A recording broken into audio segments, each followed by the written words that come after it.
साथियों, क्या आपके परिवार में कोई छोटा बालक या बालिका एडेनोइड्स से पीड़ित है?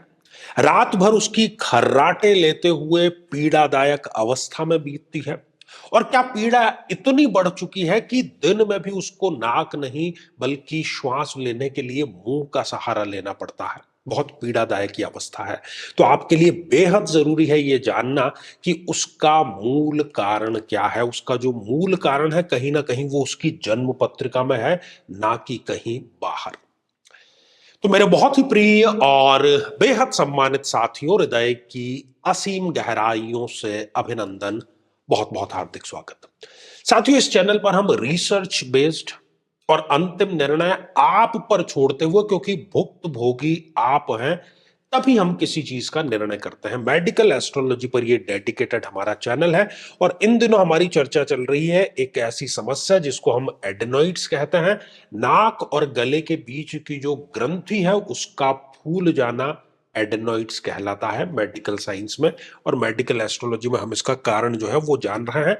आज हम बात करेंगे कुंभ लग्न की जन्म पत्रिका के बारे में। इसलिए जब आप एपिसोड देख रहे हो तो अपनी या पीड़ित व्यक्ति की जो जन्म पत्रिका है उसको खोल करके समक्ष जरूर रखें ताकि आप समझ उसको ठीक से सकें।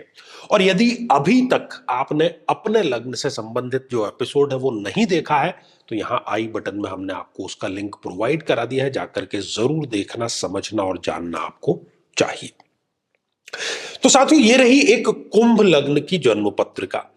साथियों, जब भी हम वाणी तंत्र की बात करते हैं, श्वसन तंत्र की बात करते हैं, ईएनटी प्रॉब्लम की बात करते हैं, तो वो अधिपति बनता है बुध अर्थात मर्क्यूरी। और वैसे तो कुंभ लग्न में मर्क्यूरी अर्थात बुध पंचमेश है, तो अति योग कारक ग्रह है। लेकिन कब वो गंभीर एडेनोइड्स का कारण बन जाता है, आइए साथियों जानते हैं।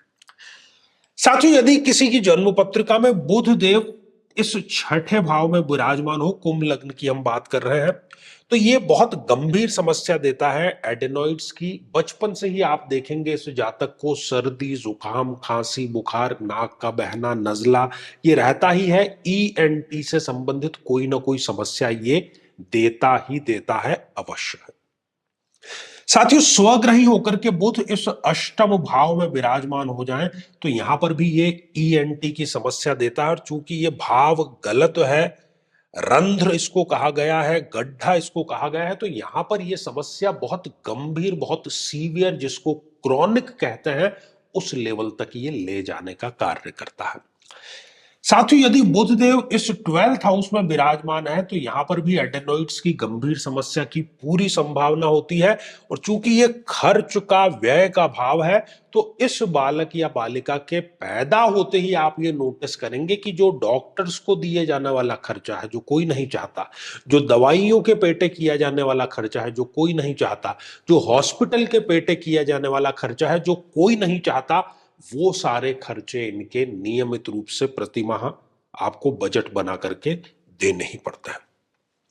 साथियों, बुधदेव यदि नीच राशि के होकर के इस सेकंड हाउस में विराजमान हो जाएं, चूंकि ये वाणी का ही भाव है और ये जो समस्या है ये वाणी तंत्र की समस्या है। बुध का नीच राशि में हो जाना वाणी तंत्र की ये गंभीर समस्या देता है, तो इसको भी हम इसी श्रेणी में रखते हैं।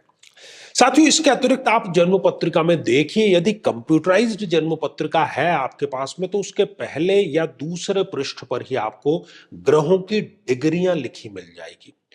बुधदेव यदि कुंडली में कहीं 0 डिग्री के विराजमान है, या 28 डिग्री के विराजमान है, या 29 डिग्री के विराजमान है, तो 0 डिग्री मतलब एक नवजात शिशु, और 28-29 डिग्रियां मतलब ये मृत प्राय है या वयोवृद्ध, जिसकी हम बात करते हैं कि कोई पुरुष स्त्री है जो कि 90 वर्ष या उससे अधिक आयु का है। तो चाहे नवजात हो चाहे वयोवृद्ध हो, दोनों ही बलहीन होते हैं। अपनी दैनिक रूटीन के लिए, दिनचर्या के लिए ये दूसरों पर निर्भर होते हैं। तो ऐसा बलहीन बुध भी वाणी तंत्र की यह समस्या देता है जिसमें कि एडेनोइड्स आ गया। साथियों, इसके अतिरिक्त आप देखिए कि क्या जन्म पत्रिका में बुध देव किसी मारक ग्रह के साथ में विराजमान है। और इस जन्म पत्रिका में एक अति मारक ग्रह है और वो है चंद्रदेव। तो जन्म पत्रिका में कहीं पर भी यदि बुध और चंद्रमा दोनों साथ विराजमान हैं तो ये चंद्रमा से संबंधित समस्या भी देगा।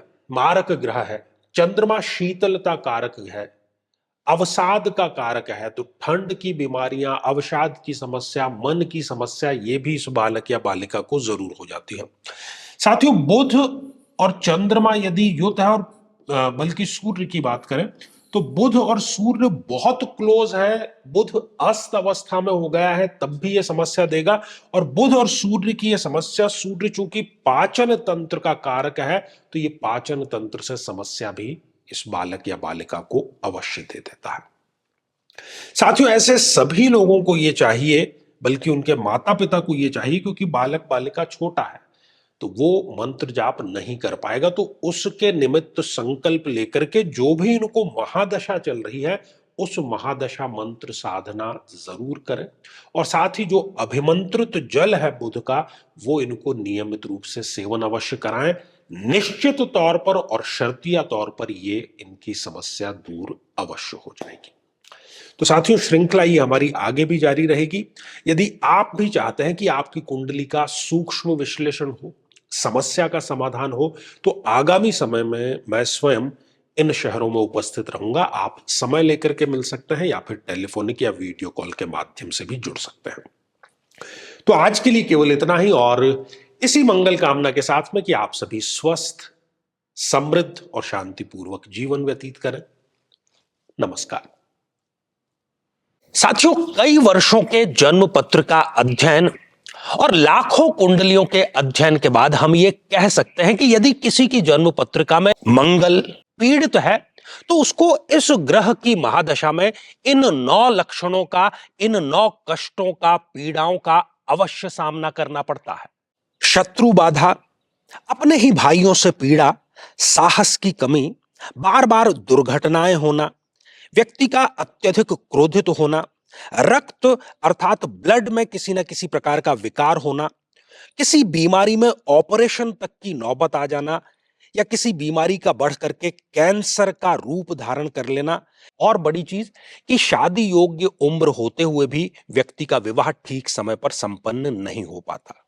लेकिन साथियों, यदि आप भी इन सभी कष्टों से स्थायी और सटीक मुक्ति प्राप्त करना चाहते हैं तो उसका तरीका है इस ग्रह की महादशा मंत्र साधना दीक्षा, जो विशेष रूप से आपके नाम, आपकी जन्मतिथि के अकॉर्डिंग की जाएगी। और गुरु दीक्षा के माध्यम से अभिमंत्रित माला भी आपको प्रदान की जाएगी, ताकि न केवल ये सारे कष्ट दूर हों, बल्कि ये पूरी की पूरी महादशा आपके लिए शांतिदायक और सुख समृद्धिदायक साबित हो।